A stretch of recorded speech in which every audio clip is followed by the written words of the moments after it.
fadilatul ulama wal kiaiyin wal asatir wal ustazat, segenap pomas tokoh masyarakat, segenap toga tokoh agama, segenap toda tokoh pemuda, segenap todi tokoh pemudi, segenap toki tokoh aki-aki, segenap toni tokoh nini-nini. Yang tidak boleh toge, kalau lama bego itu gelo tidak boleh. Kalau toge tidak boleh, kalau gelo. Wabil khusus yang mulia Ketua DKM Zulfan Nur Kiai Hidayat, kemudian Ketua Panitia Kiai Ustadz Syarif Hidayat, ya sama kan? Syarif Maulana. Oh, kayak tasawuf ini ini hayang KB anak-anak juga.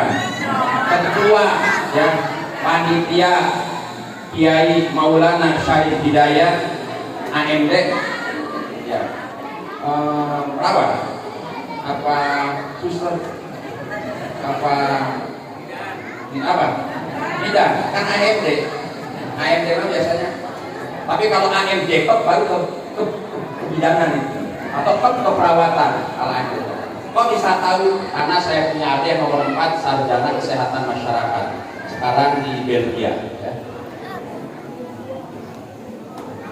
Ketua RW Bapak Ustadz Kusnadi, Ketua RT-nya mana ini? Mana ini ada RW kagak ada RT, ini gimana? Saya mah ngikutin absen aja. Mana Pak RT-nya mana? Oh, Pak RT Napang Harum. Pak RT namanya siapa? Pak Ustadz Tatang, ya. Pokoknya kalau lagi maulidan rajaban sama bae sing berkuneng kene kabeh Ustaz. Ngertos boten? Boten ya, boten ngertos. Boten semua. Ya, kayak udah. Tidak lupa Sekretaris Camat yang mewakili Bapak Camat, masa Camat mewakili Bupati, ya. Sekretaris Camat pasti wakilin Camat, ya. Bapak Ilham, mana Pak Sekam, ya. Insya Allah Pak Sekam tambah sukses, tambah berkah. Hari ini Sekam, besok Camat, ya. Kan kalau Sekam ada garisnya, ya. Ada kan kalau Sekam didoakan jadi direktur gak nyambung, karena kan sama-sama ASN, ya. Tidak lupa orang tua kita Bapak Kiai Haji Jamjuni, kemudian Bapak Kiai Haji Dumadi, kemudian yang ngundang saya itu ngarannya teh Sahapode. Di sini ngarannya. Saya mah kenal lupa nama, yang ingat satu doang, bini gua. Kalau bini mah nggak boleh lupa. Ustaz Abdul Mukti.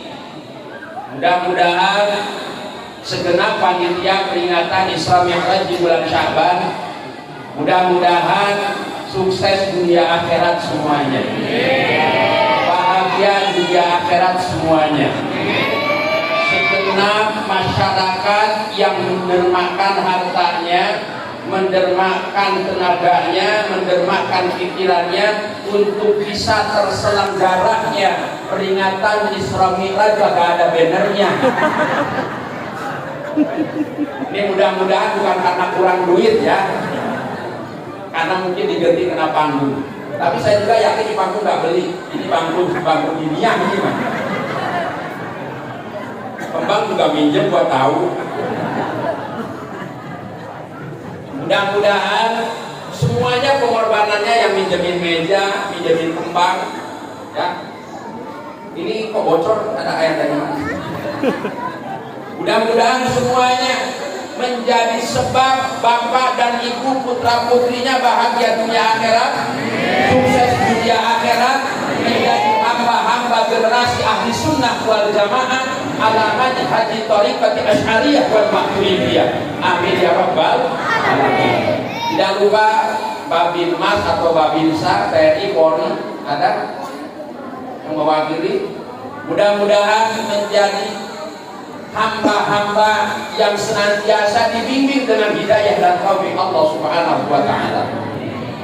Bapak dan Ibu, ini ada 2 tiang mubadir, kalau nggak dipakai ya entah termasuk innal mubadirin akan ikhwan syayatin. Jadi saya mau pakai aja, pegel megang mic, bini gua juga pernah mau megang.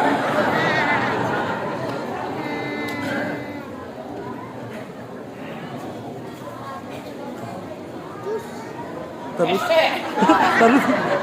udah berdiri dulu, udah diam dulu. Waduh.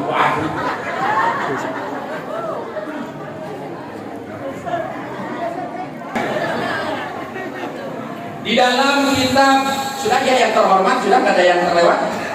Ini bahaya kalau terlewat. Ya, ntar balik tenang-tenang marah-marah. Kok akan seperti kan kok berkorban? Nah begitu takutnya. Makanya saya sebutkan dulu semuanya. Sudah semuanya? Panitia mau diabsen? Kalau panitia diabsen kagak ngaji aneh absen ini. Oh iya Pak Lurah, bahaya ini. Oh Pak Lurah, ini saya mah nutupkan kertas. Jangan nyalain saya. Pak Lurah tenang. Pak Lurah juga besok jadi camat. Ya, Pak Lurah juga ASN kan? Iya. Nanti minimal sekam dulu, sekam nanti baru camat. Itu agak ini naik jadi camat, kita jadi sekam gitu. Kalian sekarang ini cocok ya Pak Camat dan Pak Sekam. Sukses dunia akhirat, bahagia dunia akhirat. Pokoknya kalau Bapak dan Ibu duduk di tempat ini, saya doakan balik dari sini, insya Allah jangan pulang dari tempat ini terkecuali menggunakan sendalnya masing-masing. Repot nanti kalau begitu. Dosa diampuni, udah pasti. Di dalam kitab Anwarul Bahiyah, dengerin ngaji, dengar. Awas. Dengerin. Di dalam kitab Anwarul Bahiyah, karya Ibu, oh sorry yang di atas. Halo semuanya. Semua begini. Siapa yang di atas? Biasa juga itu di bawah. Gua di bawah masa, tunggu dong. Di dalam kitab Anwarul Bahiyah, karya daripada Al-Musnid Al-Muhaddits Khadimul Haramain Asy-Syarifain, Profesor Dr. As-Sayyid Muhammad bin Alwi Al-Maliki. Beliau punya guru namanya Sayyid Alwi Al-Maliki Al-Hasani. Sayyid Alwi punya guru namanya Sayyid Abbas Al-Maliki Al-Hasani. Sayyid Abbas punya guru namanya adalah Syekh Umar Hamdan. Syekh Umar Hamdan punya guru yang bernama Syekh Ahmad bin Ismail Al-Barjanji. Syekh Ahmad bin Ismail Al-Barjanji punya guru yang bernama Al-Imam Syekh Ahmad Zaini Dahlan. Syekh Ahmad Zaini Dahlan punya guru Syekh Uthman Dimyati. Syekh Uthman Dimyati punya guru namanya Al-Imam Al-Amir Al-Kabir. Al-Imam Al-Amir Al-Kabir punya guru yang bernama Al-Imam As-Su'aidi. Imam Su'aidi punya guru Al-Imam Ibni Uqailah. Ibni Uqailah punya guru Al-Imam Hasan Al-Ujaini. Hasan Al-Ujaini punya guru Al-Imam Arif Al-Qassasi. Arif Al-Qassasi punya guru yang bernama Al-Hafidh Asy-Syams Muhammad bin Ahmad Ar-Ramli atau dikenal dengan Imam Ramli. Imam Romli punya guru Syekhul Islam Abu Zakaria Al-Ansari. Syekhul Islam Abu Zakaria Al-Ansari punya guru yang bernama Al-Imam Ibnul Hajar Al-Asqalani. Jadi kalau Ibnu Hajar Al-Haytami itu murid dari Syekhul Islam Abu Zakaria, tapi kalau Ibnu Hajar Al-Asqalani guru Syekhul Islam Abu Zakaria Al-Ansari. Al-Imam Ibnu Hajar Al-Asqalani punya guru Al-Imam Syekh Abdul Rahim. Syekh Abdul Rahim punya guru Syekh Atauddin. Syekh Atauddin punya guru yang bernama Al-Imam Abu Zakaria bin Yahya Syarafuddin An-Nawawi yang disebut dengan Al-Mujtahid. Ya, Al-Imam Nawawi atau Al-Mujtahid lil Imam Nawawi yang mengarang kitab Al-Adhkar di antaranya. Al-Imam Nawawi punya guru yang bernama, gurunya adalah Syekh Izzuddin Al-Ardabili. Syekh Izzuddin Al-Ardabili punya guru yang bernama Al-Imam Muhammad bin Yahya. Al-Imam Muhammad bin Yahya punya guru Hujjatul Islam Abu Hamid bin Muhammad Al-Ghazali.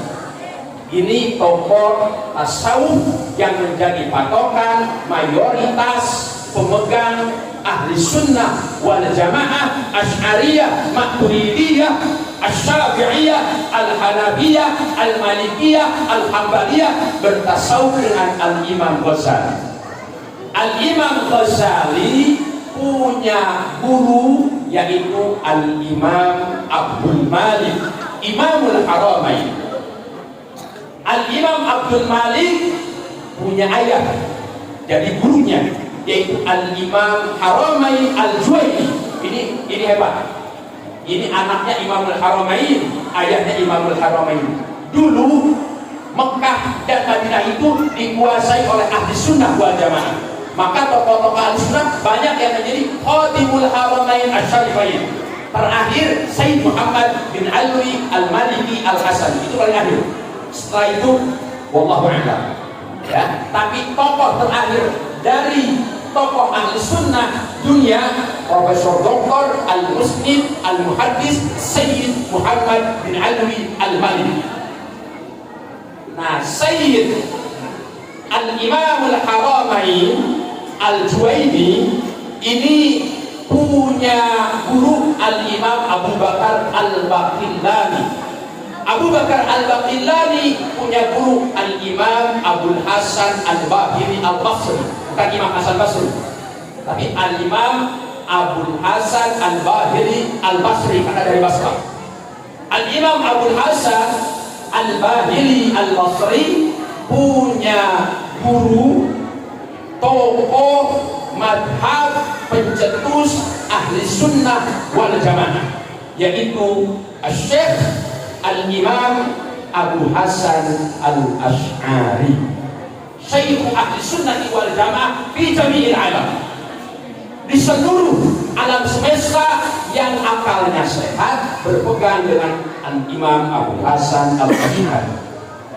Al-Imam Abu Hasan Al-Asy'ari itu punya guru, punya grandmaster, punya sanad yang bernama Al-Imam Abu Yahya Zakaria bin Yahya As-Sadi Asy-Syafi'i.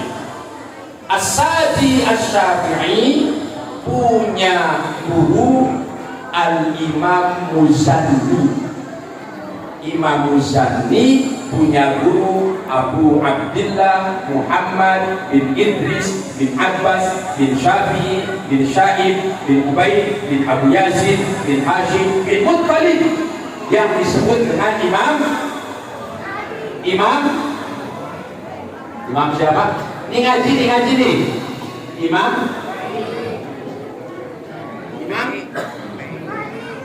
Imam siapa? Made. Imam? Bapak kan? Sapi.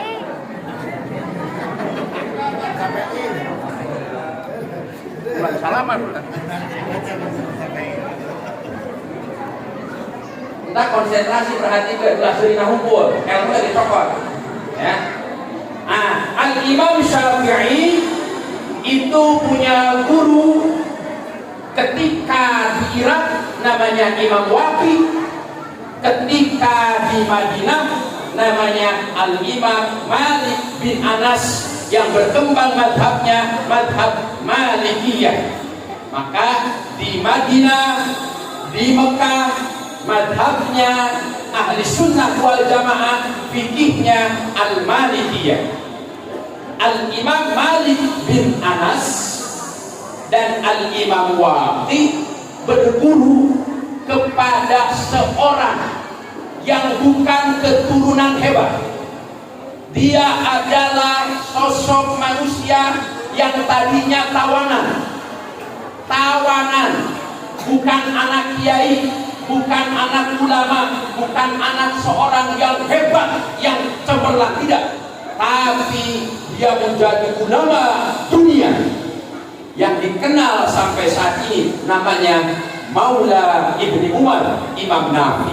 Kenapa disebut Maula Ibni Umar? Karena Imam Nafi awalnya tawanan, kemudian karena ditawan oleh Maula Ibni Umar, dimerdekakan oleh Maula Ibni Umar. Kenapa? Karena banyak makanan yang halal masuk, minuman halal masuk, makan minumnya halal, perilakunya halal.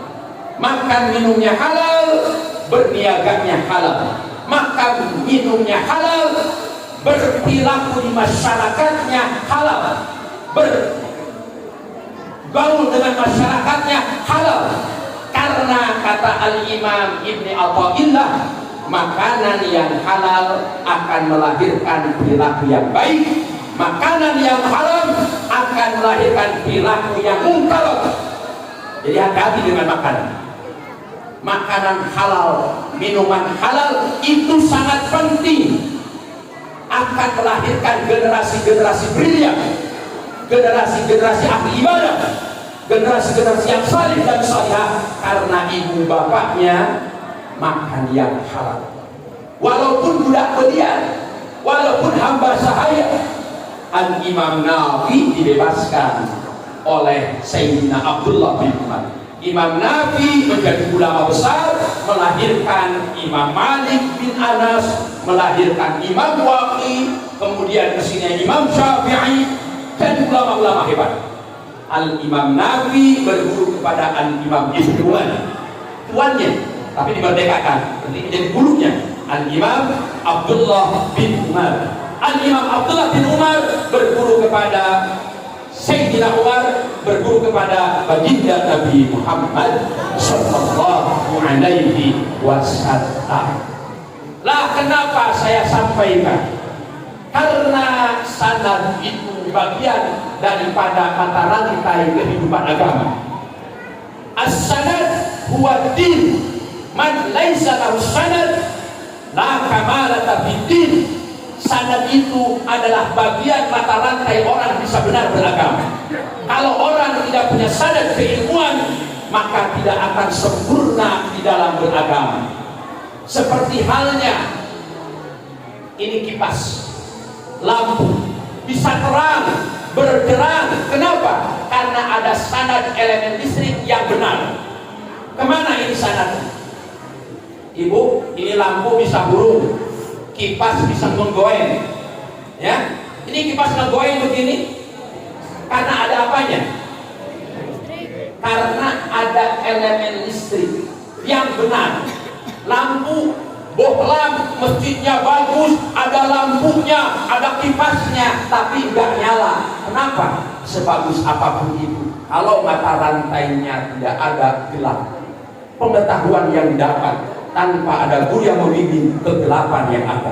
Pada akhirnya dia tafassara bi aqli, dia tafsirkan sesuai dengan logika dia, yang akhirnya Dhallun mudillun, dia mudah menyalahkan dan menyesatkan. Lahir generasi yang tersesat. Efek dari mana? Efek daripada sanad keilmuan yang tidak tersampaikan dengan baik dan benar. Lalu dari mana saya ngaji Anwarul Bahiyah? Saya punya guru. Siapa gurunya? Abuya As-Sayyid Al-Habib Ali Zain Al-Abidin Ibn Al-Karim Al-Habib Hasan bin Ahmad bin Husin bin Tahir Baharun, murid langsung daripada Sayyid Muhammad bin Alwi Al-Maliki Al-Hasan. Di dalam kitab ini tentang Isra Mi'raj dijelaskan. Ada 3 poin tentang Isra Mi'raj dijelaskan. Poin yang pertama, langsung saja kesimpulannya karena waktunya tidak akan cukup. Kalau nanti ngajinya kemalaman, subuhnya kesiangan, berangkatnya kesiangan, nanti joggingnya juga kesiangan, gak kebagian jalan-jalan. Lebih penting mulin-mulinan daripada penting ka pangeran. Nyalahkeun kana rajaban, nuding kana muludan, salat subuh kaberangan, anu ngajina kapentingan. Padahal mah eta jelma tiba heula tara aya, rajaban ge nyahonyong celok, minta berkat jadi bawah. Jangan begitu. Nah, di waktu yang sedikit, yang semenelin, kita manfaatkan sebaik mungkin. Gak usah lama-lama kan, yang penting enak gitu ya. Benar gak Bapak? Benar? Pak Sekda, Pak Lurah? Yang penting enak. Yang penting enak ya. Yang penting enak ya. Ngapain lama-lama kagak enak, berat doang ya. Kenapa ketawa? Jadi ngaji kalau lama-lama kan kayak protes kabeh. Bisa-bisa sebenarnya di awal-awal itu. Nah, di dalam kitab Anwarul Bahiyah ada 3 poin. Pertama, bahwa Isra Mi'raj itu menjelaskan fadlun Nabi, tentang keutamaan Nabi. Berarti masyru'iyatut ta'zim wa takrim ala Sayyidina Muhammad sallallahu alaihi wasallam. Berarti disyariatkannya memuliakan baginda Nabi Muhammad sallallahu alaihi wasallam. Di dalam Musnad Imam Ahmad, Al-Imam Ahmad bin Hanbal itu murid Al-Imam Syafi'i. Al-Imam Ahmad bin Hanbal punya murid ya, namanya Al-Imam Abdullah. Al-Imam Abdullah punya murid Al-Imam Abu Bakar bin Ja'far bin Ali Al-Khutta'i. Al-Khutta'i punya murid namanya Al-Imam Abi Ali Hasan At-Tamimi. At-Tamimi punya murid Al-Imam Abil Qasim Hibatullah. Abil Qasim Hibatullah punya murid namanya Al-Imam Ibn Bukhari, putra Imam Bukhari. Lihat, Imam Bukhari punya anak. Imam Bukhari ini, kita yang imam musola gitu ya. Imam musola, Imam DKM ya. Ya. Kita mah imam musola, imam DKM, anaknya kagak mau ngaji, ibeko ini. Ibeko tanya. Imam Bukhari ahli hadis, anaknya mondok pesantren ngaji bener, jadi ulama besar. Al-Imam Ibn Bukhari. Al-Imam Ibn Bukhari punya murid Al-Imam As-Salah bin Abi Umar. As-Salah bin Abi Umar punya murid namanya Al-Imam Ibn Hajar Al-Asqalani. Oh, nyambung situ. Jadi banyak mata rantainya. Jadi kalau ke Al-Imam Ahmad bin Hanbal, nanti larinya ke Al-Imam Abi Salih, Al-Imam As-Salah bin Abi Umar. Al-Imam Musnad Imam Ahmad, ada kalimat begini di dalam Musnad Imam Ahmad ini. Al-Imam Ahmad bin Hanbal, apa? Inna barakatas salati ala nabi, sesungguhnya keberkahan salawat kepada Nabi, la tudrikur rajula, 1, wa waladahu, 2, wa walada waladi. Sesungguhnya keberkahan salawat tiba kepada yang membacanya, kedua anak yang membacanya, ketiga anak-anak yang membacanya. Berarti apa? Orang yang membaca sholawat sedang berinvestasi menurunkan keberkahan untuk keturunan-keturunannya. Maka bapak dan ibu jangan pernah berhenti bersolawat.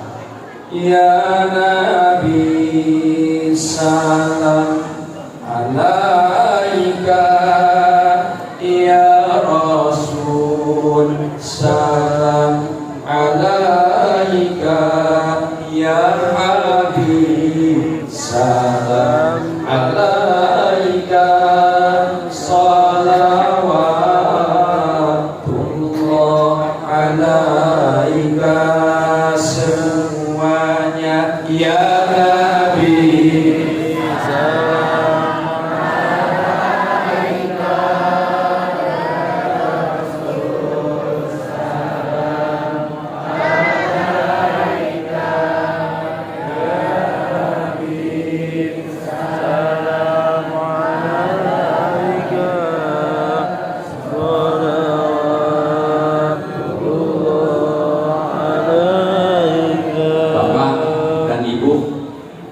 Garuda Indonesia. Kenal gak lagu Garuda? Nah, gimana lagu Garuda? Garuda Pancasila. Oke, mesin. Oke, tanya Pak Sekar, betul gak begitu?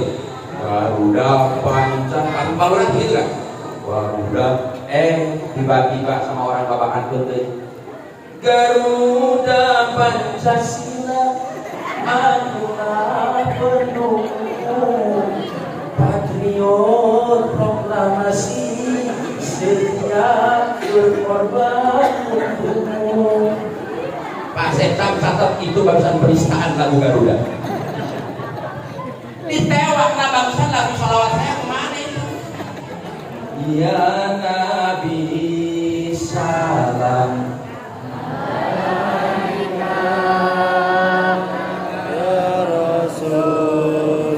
itu lagamnya, itu mah lagam sulis, doa mah bukan sulis. Ya Nabi salam alaika, ya Rasul salam alaika, ya Habib salam alaika,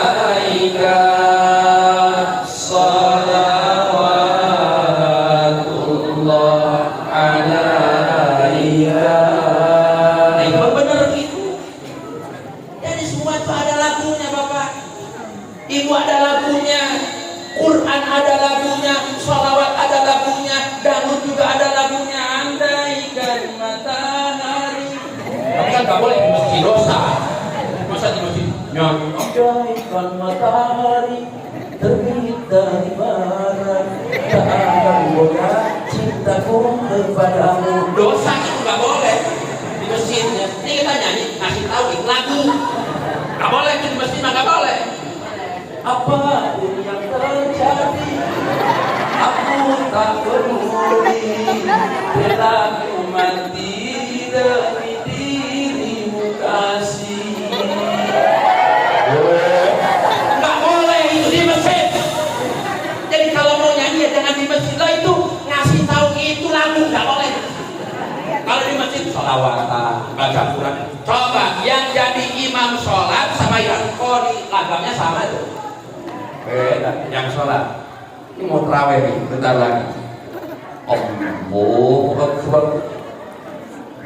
Kan sholat aku nanggung, masa sholat kalian geli. Allahu Akbar.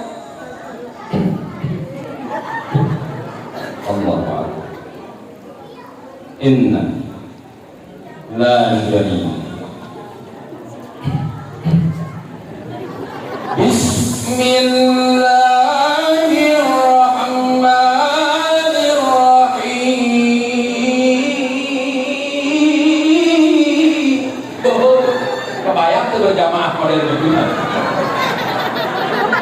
Diprotes atau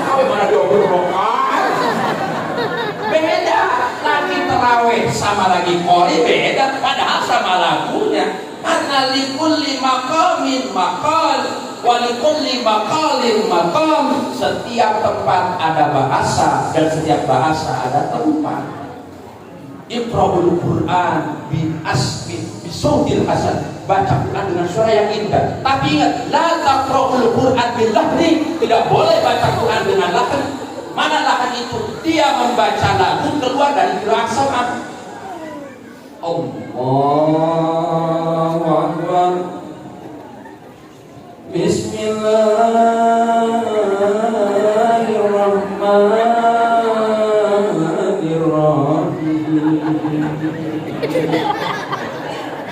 Alhamdulillahi rabbil alamin. Ar-Rahmanir-Rahim.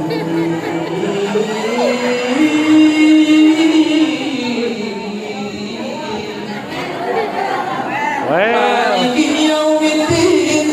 Maliki yaumiddin. Iyyaka na'budu wa iyyaka nasta'in. Ihdinas siratal mustaqim. Siratal ladzina an'amta 'alaihim ghairil maghdubi 'alaihim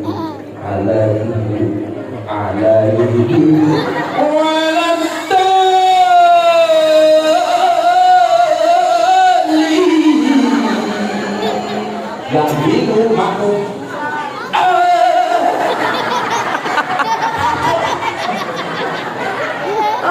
Nah, taqra'ul Qur'an bil lahni. Tidak boleh membaca Al-Quran dengan begitu. Oke, balik lagi. Intinya kalau kita itu seringan doang.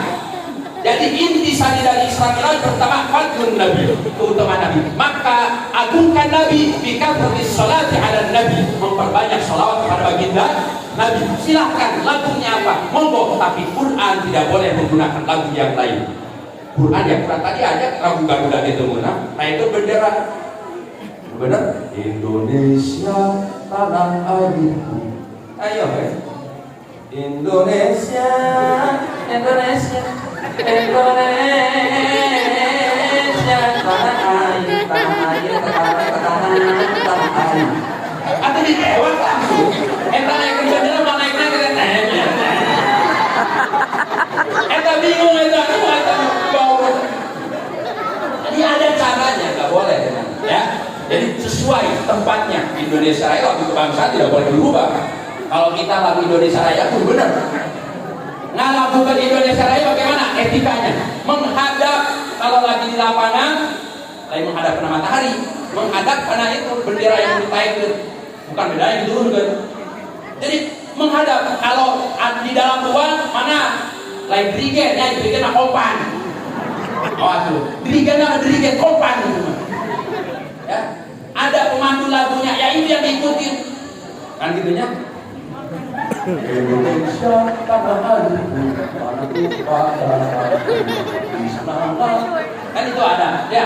Nah nggak boleh kita lagi lagu Indonesia Raya kemudian tidak pakai etika sambil cengang-cengeng, nggak boleh, karena itu menjatuhkan marwah bangsa kita. Kalau lagu Indonesia saja tidak boleh dilecehkan. Punah kita marhaban.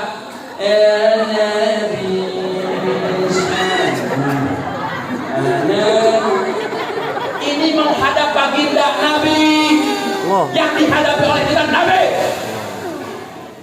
Kenapa enggak dengan etika yang baik? Coba sadarkan, ketika kita berdoa, kita meminta kepada Sang Khalik, kepada Allah.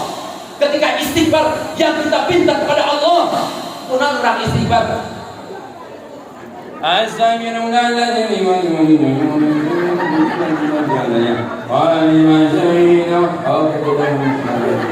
Oke, yang jelas sholat.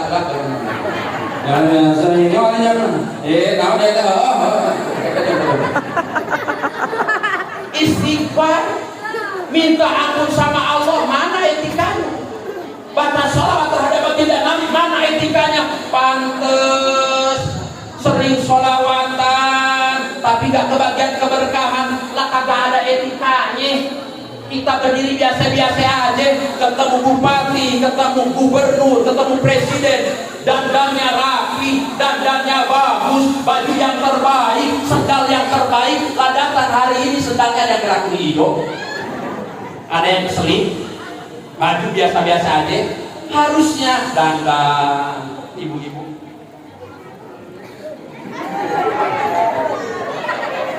Ibu-ibu.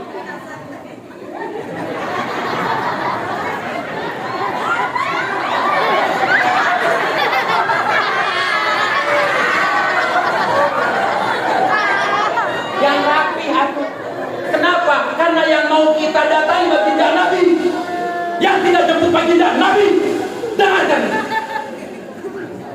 Galak aja.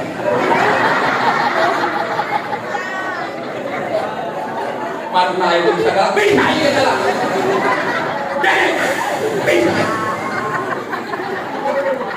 Bisa. Jadi kalau kita baca sholawat coba yang enak, tegas. Marhaban ya nurul aini, marhaban jadal Husain. Hadirkan bahwa seakan-akan baginda Nabi ada di depan kita. Begitu. Ibu aja ditelepon, ibu ditelepon sama sang kekasih ibu, suami yang LDR jauh-jauh.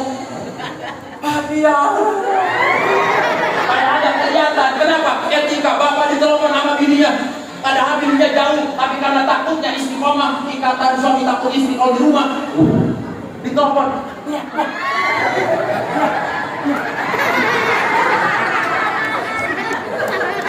Tapi takutnya padahal gak kelihatan bininya. Kenapa? Kita sama Allah. Baca isi ban.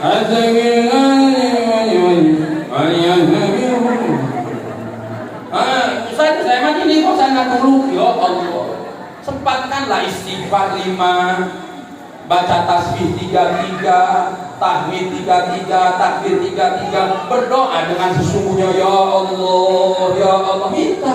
Ini nggak pakai Allahumma inna nas'aluka salamatan fidil ya, wajatan ijazahnya, katanya wajidatan naon teh Ustaz, wajidatan naon teh.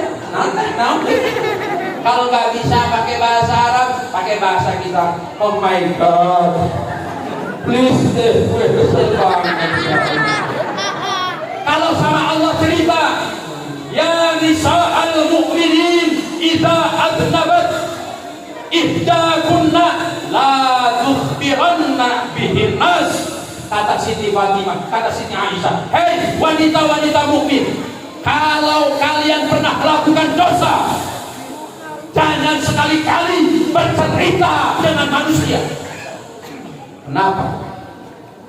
Karena manusia yu'ayyirun, mempermalukan, la yughayyirun, tidak pernah berubah. Wallah, dan adapun Allah yughayyir wala yughayyir, tapi Allah akan merubah kita, tidak akan mempermalukan kita. Jadi kalau kita punya dosa, banyak salah, ceritakan sebanyak-banyaknya dosa kita kepada Allah. Jadi kalau lagi salat cerita, ya Allah, pusing deh kan, awajikan aing kan ngidit wae tolong, pusing ya Allah. Nangis, jangan cerita sama tetangga.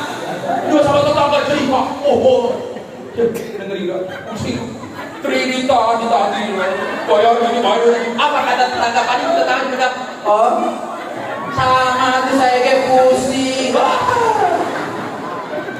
Gak ngurangin beban.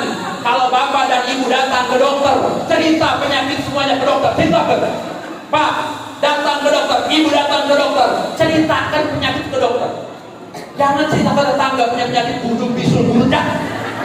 Cerita ke dokter, Pak dokter, saya ini nggak tahu ya lato-lato saya di sebelah. Cerita, ya Allah, cerita. Kalau ke dokter cerita semua penyakit, cerita. Karena dokter punya sumpah tidak boleh menceritakan aib pasiennya. Cerita. Ya, begitu juga kita kalau datang ngaji ke kiai, ke ustadz, ke ajengan, ke habib, seakan-akan kita sedang berobat sama dokter. Jadi kalau berobat ke dokter, dokternya lagi ngejelasin tentang obat, pasiennya ngobrol, kira-kira diomelin, betah diusir. Kasih diomelin, keluar. Katanya mau berobat, malah ngobrol di masjid. Malah ngobrol di masjid. Lu kan mau berobat, kenapa gak dengerin? Dokter marah itu. Dokter gak setuju begitu. Katanya mau berobat, kok ngobrol. Katanya mau berobat, kok gak denger. Itu depan dokter begitu. Kalau ke dokter kan cincin. Sakit apa? Kan tahu dong. Saya mah stres. Kenapa? Sama suami. Kenapa? Nggak tahu. Pokoknya yang cantik dia mah senyum baik.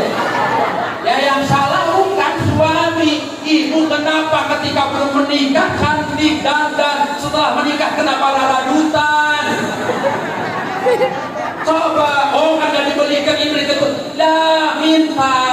Gak usah yang mahal-mahal. Ibu mau cantik tuh gak mahal. Ibu pengen muda lagi, ambil itu tawon. Kesedihan itu kenceng lagi beri. Oke, ini udah jam 11. Yang kedua dalam Anwarul Bahiyah. Ini tadi apa? Pertama tentang keutamaan Nabi. Itu mah ini aja sempalan doang ya, biar gak stres itu. Ini lagi berobat nih, kalau dengerin kalau berobat nih. Kalau Allah curhat silakan sebanyak-banyaknya, tapi kalau manusia jangan. Diam aja, manusia gak usah tahu susahnya kita, gak usah tahu bingung, taunya kita senang bahagia, gitu aja. Bu, kok kayaknya senang bahagia? Iya loh, senang gua. Gitu. Ya, jangan gini. Jangan. Yang kedua kata kitab Anwarul Bahiyah. Yang kedua adalah imamatuhun Nabi ala sayyidil anbiya. Nabi menjadi imam dengan seluruh para nabi. 124.000 para nabi dan rasul bermakmum kepada baginda Nabi. Berarti masyru'iyatu bil jamaah ala jami'i syariatin nabawiyah. Dianjurkan kebersamaan di dalam menjalankan syariat agama. Gak boleh sendiri-sendiri. Dalam sholat beragama ini harus diberjamaahkan. Maka ahli sunnah wal jamaah. Lah kalau sholatnya sendiri-sendiri, ini bukan ahli sunnah, ahli bego wal gagabah. Jangan marah, jangan. Kalau bapak dan ibu berobat ke dokter, sama dokter, oh pak dokter saya suka makan. Gak boleh, jangan marah. Marah gak bapak ibu? Enggak, biasa aja. Jangan makan dokter. Dokter kayak gini harus oh iya pak dokter ya, saya gak makan pedas lagi ya. Oke, berarti cabai boleh. Bego. Pedas sama cabai sama aja.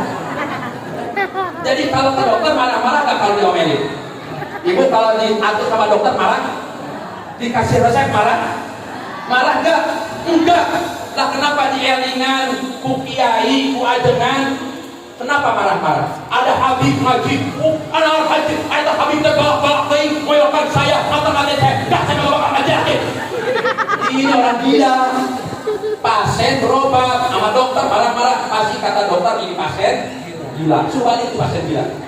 Jadi jangan marah-marah kalau oh ya Allah, ya saya ya, yang gak pernah jamaah saya, yang sering marah-marah sama suami, ya saya, bener ya, ya Allah saya gak bakal marah-marah lagi sekarang mah nanti di rumah aja. Oke, you understand? You understand? Yeah. Oh, berat sekali.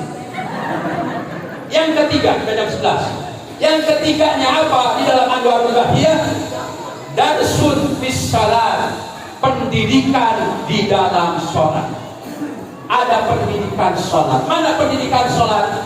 Syariat baginda Nabi ada puncaknya dalam sholat. Kenapa? Karena as-sholat mi'rajul mu'minin ruhiyyan. Sholat itu mi'rajnya orang mukmin secara ruhaniyah. Bagaimana mungkin kita akan mi'raj secara ruhaniyah?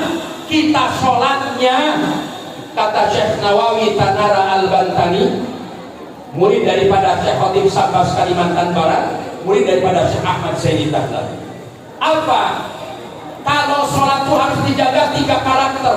Pertama hati, kedua lisan, ketiga perilaku. Ada rukun qalbi, ada rukun qauli, ada rukun fi'li. Dijaga rukun qalbi, hati, mana? An-niyat, di mana tempatnya? Fil qalbi wa mahalluha fil qalbi wa talaffuz sunnah, mengucapkan niat adalah sunnah. Usalli fardhu subhi rak'ataini mustaqbilal qiblati, kesiangan sendirian karena ngajinya kemalaman, akhirnya saya ketinggalan. Allahu akbar. Karena sudah terang brai semua. Jadi lawan Allahu akbar maka masih tepatnya brai saat udah matahari nengok. Allahu akbar, Allahu matahari. Awas, subuhnya besok harus penuh kayak begini. Ya, siap gak besok kayak begini? Siap gak? Masa sholat kayak begini? Enggak tuh. Harus penuh awal. Jadi subuh Allah itu niat. Musalli sunnah, karena ahli sunnah ucapkan Allah Rabbul yadain alal udunain hadwal mankibain indah takbiratul ihram sunnah wa yusannu disunatkan mengangkat kedua telapak tangan alal udunain hadwal mankibain ke telinga di antara dua pundak indah takbiratul ihram ketika takbir Allah diangkat. Laki-laki Allah, laki-laki harus begini. Kalau perempuan jangan, bahaya. Allahu akbar, entar malaikat akan lari. Kenapa? Oh itu melonnya gede-gede begitu. Allah. Kalau perempuan harus dikumpir. Allah. Kalau laki-laki Allahu akbar. Kemudian Allahu akbar rukun qauli harus terdengar. Enggak boleh. Enggak sah. La tasihhu sholat. Enggak sah sholatnya. Kenapa? Karena rukun qauli Allah. Kalau imam terdengar sama makmum, kalau makmum terdengar dengan telinga kita sendiri. Allahu akbar. Ini rukun qauli. Mana setelah rukun qauli ada fi'li harus tumanina. Enggak boleh. Allahu akbar.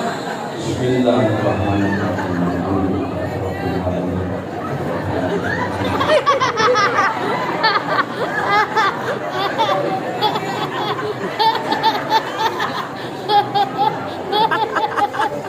Oh iya dia. Ini berapa berat bakal. Jadi makanya kalau mau sholat bersih-bersih. Seperti halnya tadi diondang Pak Sekda, diondang Pak Lurah kan pasti mandi. Dan pakai minyak wangi, pakai baju yang bagus yang rapi. Mau sholat juga begitu mandi dulu yang bersih, yang rapi. Enak sholatnya bersih, tentrem. Sudah selesai semuanya. Usoddi, was-was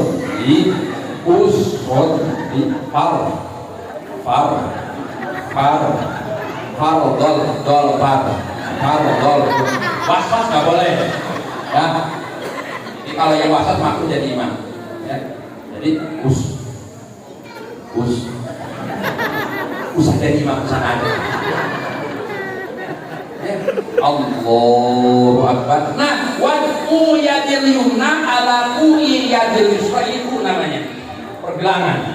Sunnah juga wa'u yadil yumna ala u'i yadil yusra ba'da takbiratil ihram alal batni tahta sodri fauqa surah, di bawah dada di atas pusat. Allahu akbar. Ini di sini. Boleh gak Pak? Begini boleh. Begini boleh. Gini boleh. Gak dilarang. Kalau nggak kok ini sunnah kok silakan aja. Tapi saya mau tanya sama bapak dan ibu, ketika saya diundang sama Pak Sekda, saya diundang sama DKM, datang dari rumah saya pakaiannya begini.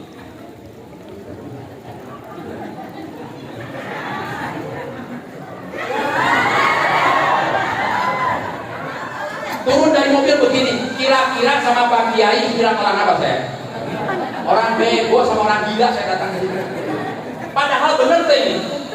Bener kata siapa nggak bener bentuk orang kok. Bener bentuk orang.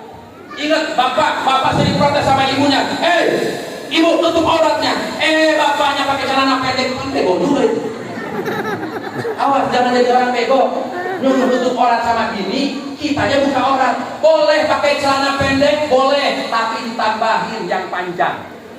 Bener, boleh celananya pendek gak apa-apa, tapi pakai yang panjang ditambahkan. Sekarang ada tuh yang ditutup, ya biar nggak kelihatan budiknya gitu. Ini jadi boleh. Jadi Jadi aurat laki-laki itu dari pusar sampai lutut harus ketutup. Jangan bilang, oh saya mah laki-laki. Iya, laki-laki, tapi itu bukan laki-laki, lato-lato itu kelihatan. Ya. Nah, saya mau tanya lagi. Jadi pantesnya kan begini, ini dikancingi, pantes tuh. Pantes dikancingkan jam 11 lewat 5 menit. Ya. Dikancingkan ya. Pakai peci, diondang, disusah amat ngancingkan. Diondang yang rapi. Baru ini namanya benar dan pantas. Nah, agama itu tidak hanya membilang benar, tapi kudu pantas. Pak Sekam, Pak Lurah, Pak Kiai yang hadir semuanya, ini tidak hanya benar, tapi pantas dapat hadir di KB. Oh, seragam ini. Ayo, angkat pecinya. Angkat. Yang peci hitam angkat. Nah, balikan dia. Ayo, pantas tuh mau tanya. Nggak pantas. Ibu pakai jilbab. Ibu pakai jilbab. Ya, ibu kan pakai jilbab ya. Pakai jilbab ya, dengerin. Ibu pakai jilbab kan yang bener mah begini ya. Iya kajian bener. Ayah itu ibu pakai jilbab, tapi dia.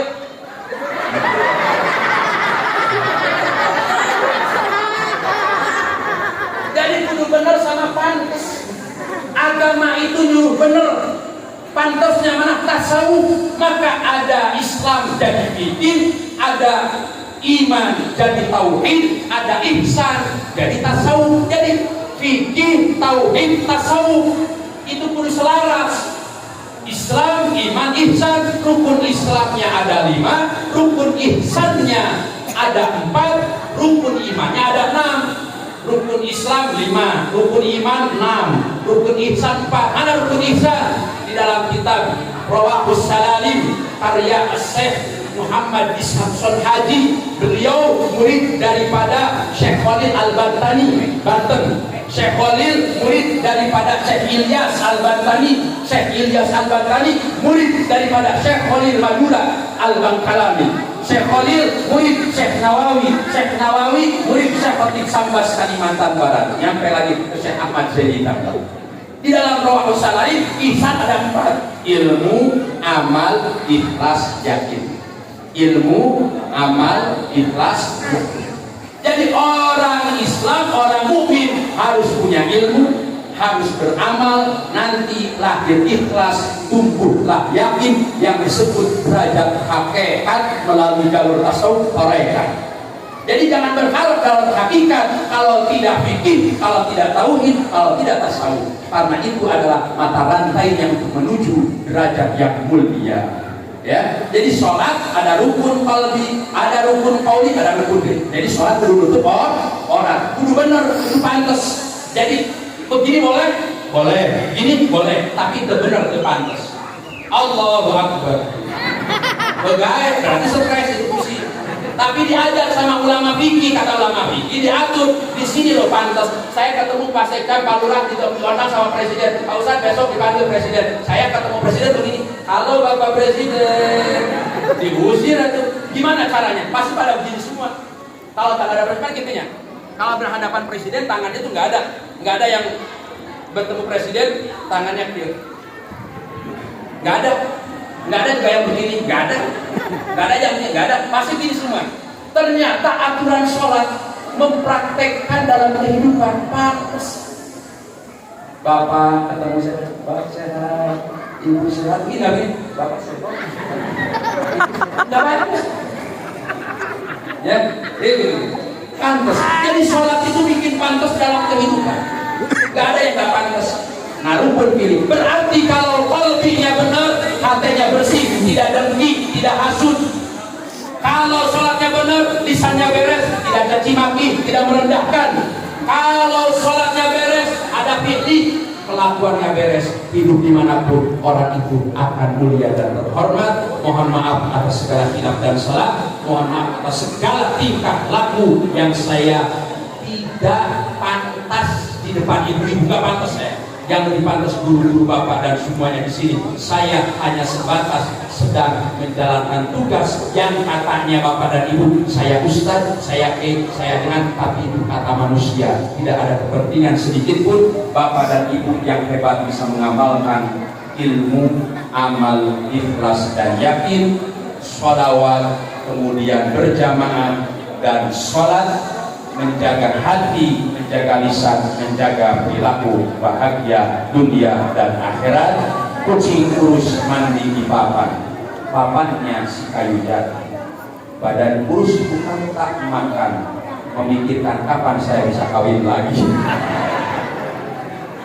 Kucing kurus mandi di papan, papannya dari Madunda. Badan kurus bukan tak makan, adakah sendiri janda muda? Enggak benar-benar. Kucing kurus, masih kurus ikan bumuk. Kucing kurus mandi di papan, papannya si kayu jati. Badan kurus bukan tak makan, memikirkan. Mudah-mudahan kita bisa berjumpa dengan baginda Nabi. Wallahul muwaffiq ila aqwamit thariq. Wassalamualaikum warahmatullahi wabarakatuh.